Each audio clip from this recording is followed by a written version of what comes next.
Nabi pernah didatangi seorang bedui. Bedui itu Arabi, orang kampung. Minta sama Nabi, karena Nabi itu udah orang kaya, tentu kira-kira saya bayangkan ya dikasih 50.000 atau 10.000. Si Arabi ini tidak terima, dan tidak terima ngomong di depan umum. Ketika Rasulullah tanya, apa saya sudah baik sama kamu? Kata si Arabi tadi, tidak, karena kamu kikir hanya ngasih saya segini.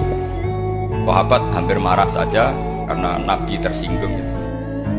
Tapi Nabi lalu mengajak orang itu ke dalam rumah. Kira-kira kalau Indonesia mungkin ditambah 200.000 atau 300.000. Kemudian, apa ini cukup? Ya cukup. Kamu sudah puas? Ya puas. Fajazakallahu min ahlin wa asyiratin. Dipuji-puji Nabi. Kemudian kata Rasulullah, ayo kita keluar. Keluar nemuin khalayak begini. Khalayak rame. Kamu tadi mengkritik saya, menghujat saya di depan umum. Maka kamu sekarang harus memuji saya di depan umum supaya clear. Akhirnya mau dia, oke kita mau.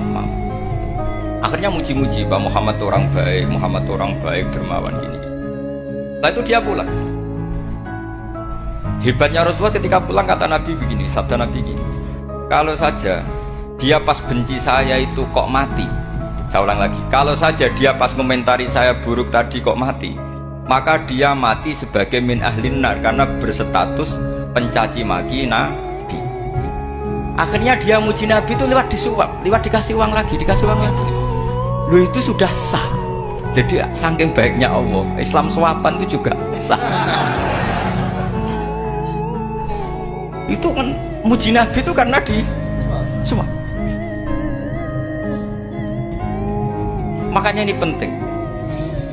Jika dalam khazanah Islam itu memang agak aneh-aneh.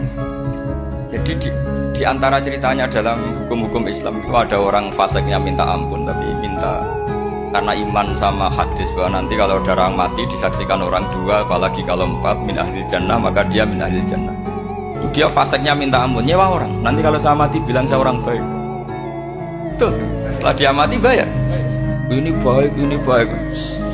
Satu kampung nggak ada yang percaya ini saksi bohong.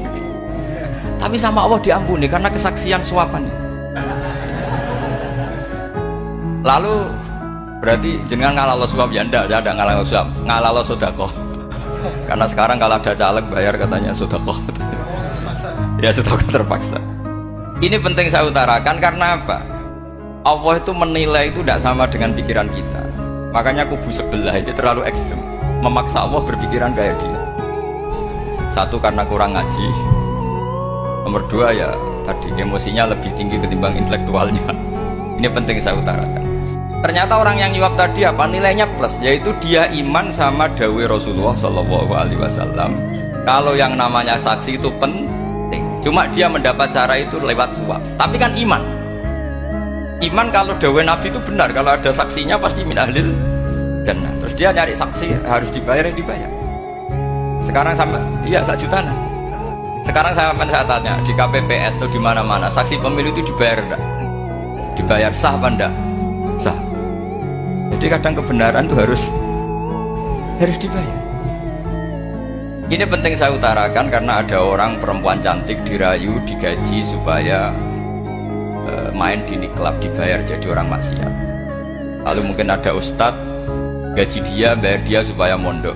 Nggak tahu terusannya apa, terus dibayar apa enggak tahu saya.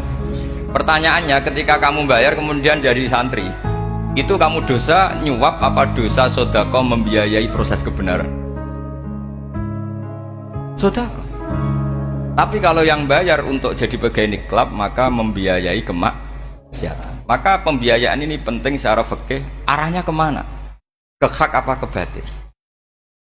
Jika di Fathul Mu'in diterangkan misalnya ada orang layak jadi pemimpin dan kemudian rivalnya itu orang yang menyesatkan atau calon perusak bangsa, ya maka calon pemimpin yang soleh itu wajib berkompetisi meskipun bibadlil mal. Karena kalau yang mimpin orang fasik, kampung ini rusak. Kalau yang mimpin orang soleh, kalau nggak bayar juga nggak jadi, maka wajib bayar. Lah yang soleh bayar ini berstatus sedekah, tapi yang batil ini berstatus suap. Kenapa demikian? Karena yang namanya riswah atau ada yang baca ruswah adalah pembayaran untuk mengehakkan barang batil dan membatilkan barang hak. Sementara pembiayaan orang soleh adalah untuk memperkuat hak.